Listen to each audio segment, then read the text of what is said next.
Hello viewers, welcome to RaiseUpNews.com. Today we will talk about Tucker Carlson. This is why they are attacking Queen Elizabeth.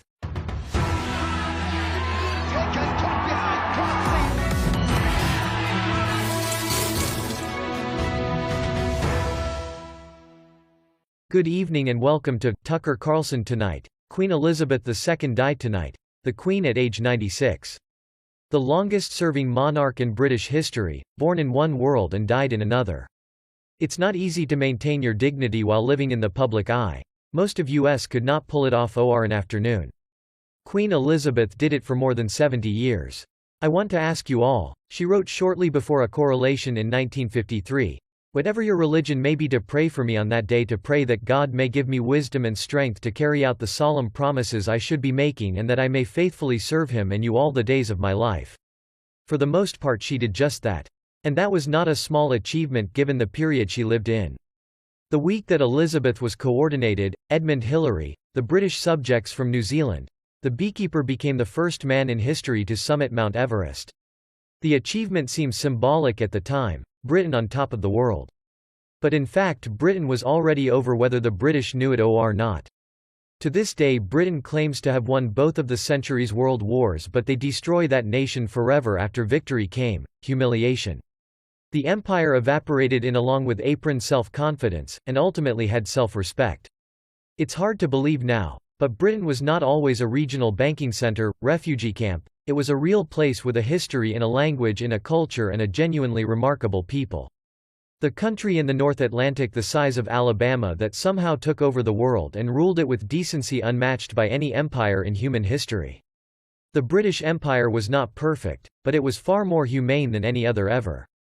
It is gone now, barely even remembered. Queen Elizabeth II was the last living link to a truly great Britain. Today on social media, the usual rules celebrated her death. May her pain be excruciating, a professor wrote on Twitter, may she die in agony. No nothings to the media including Atlantic, and a couple of employees at NBC News seconded that thought. The British Empire was evil, they wrote, apparently totally unaware of what came after. And speaking of, what came after the British Empire? How, for example, did Africa fare after the British left? Let's see. Uganda got a cannibal. Rhodesia became Zimbabwe and the poorest country on the planet under the racist lunatic robber a blog Waco. And as of tonight Africa is being into the ground. So it's hard to see any of that as an improvement, because it's not an improvement, sorry. And now the entire continent of Africa has a new master, the Chinese government. China is the latest colonial power to dominate Africa. Its subjects will be pining for the British soon, assuming they are not already. In an ideal world, there would not be empires, no empires, only sovereign nations paired, but we don't have that world. I never have had that world.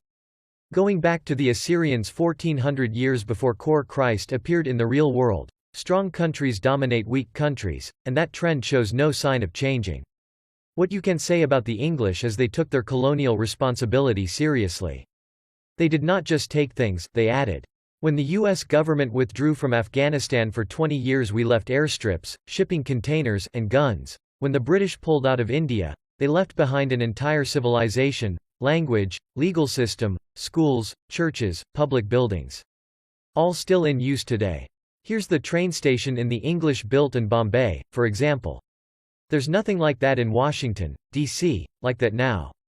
Much less in Kabul or Baghdad. And after 75 years of independence, have they produced a single building as beautiful as a Bombay at the train station that the colonialists built? No, sadly it has not come in at. So despite what they are claiming on Twitter tonight, the British Empire was more than just. The British did not commit except arguably against the judge during the Boer War. The British did give them the Magna Carta, habeas corpus, free speech. They ended the transatlantic slave trade as well as widows in India. The British Empire spread Protestant Christianity to the entire world and published some of the greatest literature ever written and produced of finest manufactured goods ever made anywhere at any time, including now. It was an impressive place run by impressive people. We will see many empires going forward, but we will never see one so benign. That's true, and because it is true, the people WHO would like to run the world in a far harsher way, would like to make certain that you don't know it. And so they destroy the evidence. The evidence that it ever existed. Here they are tearing down a statue of a British philanthropist in the UK 2 years ago. Yelling. Chanting, "Destroy the statue, erase the memory." That's why they are doing it. Slander the ruler, discredit the entire period she lived in. And that's exactly why they are attacking Queen Elizabeth tonight. Not because she was a bad. Thanks for watching RaiseUpNews.com. I hope you like the video.